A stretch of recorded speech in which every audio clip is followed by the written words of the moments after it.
mágica.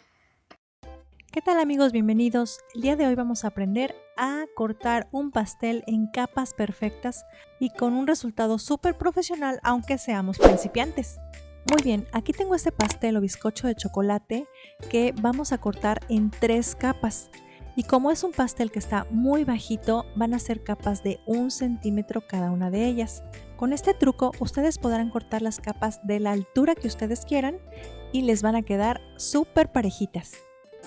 Con un palillo de brocheta van a marcar la altura en la que quieren cortar su capa o sus capas. En este caso yo voy a cortar 2 capas.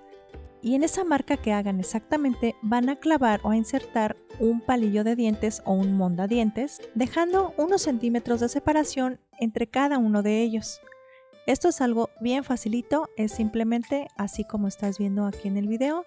Buscamos la marca, insertamos horizontalmente hasta la mitad más o menos y así hasta terminar con toda la circunferencia y llegar hasta el otro lado. Hagan de cuenta que va a parecer como un solecito con sus rayos. ¿Y para qué nos van a servir los palillos? Bueno, pues van a ser nuestra guía.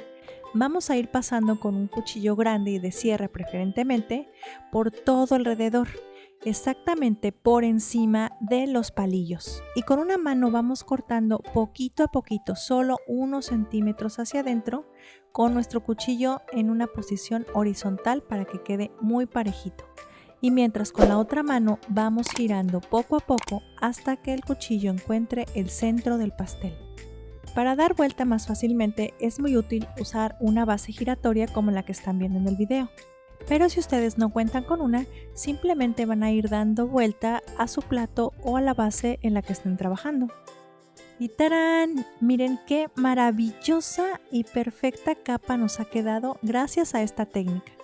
Obviamente hay que retirar todos y cada uno de los palillos que utilizamos y entonces sí, estaremos listos para usar estas capas en nuestras deliciosas creaciones.